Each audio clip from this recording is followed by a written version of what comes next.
ಈ ದೇಶದಲ್ಲಿ ಹಿಂದೂಗಳಿದ್ದಾರೆ, ಯಾವ ಹಿಂದೂಗೆ ಅನುಕೂಲ ಆಗಿದೆ ಅಂತ ಕೇಳ್ರಿ ಅಂತ ನನ್ನ ಪ್ರಶ್ನೆ ನಿಮಗೆ, ದಯಮಾಡಿ ಕೇಳ್ರಿ. ಸರ್, ಈಗ ದಾವಣಗೆರೆ ದಕ್ಷಿಣದಲ್ಲಿ ಅವ್ರಿಗೆ ಅಲ್ಪಸಂಖ್ಯಾತರ ಮೇಲೆ ಒಂದು ರೀತಿ ಸಾಫ್ಟ್ ಕಾರ್ನರ್ ತೋರಿಸ್ತಾ ಇದ್ದಾರೆ. ಅದೇ ಈಗ ಇಲ್ಲಿ ಬಿಜೆಪಿ ಒಂದ್ ವೇಳೆ ಕಾಂಗ್ರೆಸ್ ಗೆದ್ರೆ ಅದು ಅಲ್ಪಸಂಖ್ಯಾತರ ಸ್ವಾಭಿಮಾನದ ಸೋಲು, ಕಾಂಗ್ರೆಸ್ ಸೋತ್ರೆ ಅವರು ಅಲ್ಪಸಂಖ್ಯಾತ ಸ್ವಾಭಿಮಾನ ಗೆಲುವು ಅಂತ ಪ್ರಚಾರ ಮಾಡ್ತಾರೆ. ಅವ್ರಿಗೆ ಯಾವ್ದು ಏನೋ ಒಂದು ಟೈಟಲ್ಗಳು, ನೀವು ಸ್ವಾಭಿಮಾನ ಬಾಭಿಮಾನ ಇಂಥ ಟೈಟಲ್ಗಳು ಮಾಡ್ಕೊಳ್ಳೋದು ಬಿಟ್ರೆ ಇನ್ನು ಏನೂ ಇಲ್ಲ. ಇವೇ ಪಿಕ್ಚರ್ ಇವ್ರದ್ದು. ಒಂದು ಟೈಟಲ್ ಮಾಡ್ಕೊಂಡ್ಬಿಡೋದ, ಅವ್ರ ಹತ್ರ ರೊಕ್ಕದ ಮೇಲೆ 20,000 ಜನ ಕೆಲಸ ಮಾಡೋರು. ಈ IT ಸೆಲ್ಲಲ್ಲಿ ಒಂದು 20,000 ಜನ ಕೆಲಸ ಮಾಡೋದ್ರೆ ಅದೆಲ್ಲ IT ಗ್ರೂಪ್ಗಳಿಗೆ ಮ್ಯಾನುಫ್ಯಾಕ್ಚರ್ ಮಾಡಿ ಕಳಿಸೋದು ಬಿಟ್ರೆ ನಾವು ಇನ್ನಾದ್ರೂ ಕೇಳ್ತಾ ಇದೀವಲ್ಲ. ಇವತ್ತು ಸುಮ್ಮನೆ ಉದಾಹರಣೆ ಕೊಡ್ರಿ, ಇವತ್ತು ಡಾಲರ್ ರೇಟಿಗೆ ರೂಪಿ ರೇಟಿಗೆ ಯಾರನ್ನ ಮಾತಾಡ್ತಾರೆ ಬಂದು. ನಾಚಿಕೆ ಮಾನ ಮರ್ಯಾದೆ ಏನೇನಿಲ್ಲ ಬಿಜೆಪಿ ಅವರಿಗೆ.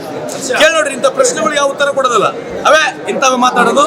ಏನೋ ಒಂದು ಕೇಳ್ಬಿಟ್ರೆ ಭಾರತ್ ಮಾತಾಕ್ಕೆ ಜಯ ಅಂತ ಹೇಳೋಬಿಡೋದು, ಮುಸಲ್ಮಾನರಿಗೆ ಪಾಕಿಸ್ತಾನಿಗೆ ಬೈದ್ಬಿಟ್ಟು ಏನು ಬಿಡೋದಿಲ್ಲ. ಕಾಲ ದೂರಿಲ್ಲ, ಎಲ್ಲದಕ್ಕೂ ಕಾಲಕ್ಕೆ ನಿರ್ಮಾಣವಾಗಿ ದೇವ್ರು ತೋರಿಸ್ತಾನೆ. ಟೈಮ್ ಬಹಳ ದೂರ ಇಲ್ಲ, ಬರ್ತದೆ, ಇನ್ನು ಸ್ವಲ್ಪ ದಿವಸದಲ್ಲಿ ಬರ್ತದೆ.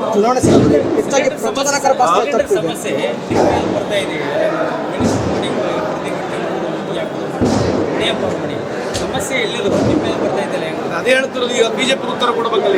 ಈಗ ಸಮಸ್ಯೆ ಇರತಕ್ಕಂಥದ್ದು ನಮ್ಮ ಸ್ಟೇಟ್ ಅಡ್ಮಿನಿಸ್ಟ್ರೇಷನ್ ಏನಿಲ್ಲ, ಸೆಂಟ್ರಲ್ ಗೌರ್ಮೆಂಟ್ ಬರಬೇಕು, ನಾವು ಸಪ್ಲೈ ಮಾಡಬೇಕು. ಸ್ಟೇಟ್ ಎಲ್ಲಿಂದ ಬರ್ಬೇಕು? LPG ಗ್ಯಾಸು, ಕ್ರೂಡ್ ಆಯಿಲ್ ಎಲ್ಲಿಂದ ಬರಬೇಕು? ಮತ್ತು ಅದನ್ನು ನೀವು ಅರ್ಥ ಮಾಡ್ಕೊಂಡು ಕೇಳಿ ಅವ್ರಿಗೆ. ಅಲ್ಲ, ಹೋಗಿ ಜನ ಅಲ್ಲಿ ಸ್ಟ್ರೈಕ್ ಮಾಡೋದಕ್ಕೆ ಆಕ್ರೋಶಕ್ಕೆ ಒಪ್ಪಂದ ನಾವು ಗೌರವಿಸ್ತೀವಿ. ಬಟ್ ಎಲ್ಲ ಬರ್ತಕ್ಕಂಥ ಕೇಂದ್ರ ಸರ್ಕಾರಕ್ಕೆ ಬರಬೇಕು. ಅದ್ರ ಬಗ್ಗೆ ಜಾಸ್ತಿ ಚರ್ಚೆ ಆಗೋದಿಲ್ಲ. ಇವತ್ತು ನೋಡಿ, ಮೊನ್ನೆ ತಾನೇ ಕತ್ತರಲ್ಲಿಂದ 20 ಹೆಣಗಳು ಬಂದಿದ್ದಾವೆ. ಮೊನ್ನೆ ವಾರ್ನಲ್ಲಿ UAEಲಿಂದ 20 ಹೆಣಗಳು ಬಂದವು. ಯಾರು ಯಾವಾಗ ಸತ್ತಿದ್ದಾರೆ ಒಂದು ಡೀಟೇಲ್ಸ್ ಇಲ್ಲ. ಹೆಣಗಳು ಬಂದಿದ್ದಾರೆ. ಒಂದು ಸೌಜನ್ಯಕ್ಕೆ ಪ್ರಧಾನಮಂತ್ರಿಯವರು ಒಂದು ಸಂತಾಪ ಸೂಚನೆ ಮಾಡೋಂಗಿಲ್ಲ. ಯಾಕಂದ್ರೆ ಇವು ಟೀ ಗಾರ್ಡನ್ ನಾವು ಡ್ಯಾನ್ಸ್ ಮಾಡ್ತಾರೆ, ಚಪ್ಪಾಳೆ ಹೊಡೋಕ್ಕಿಂತ ಡ್ಯಾನ್ಸ್ ಮಾಡ್ತಾರೆ.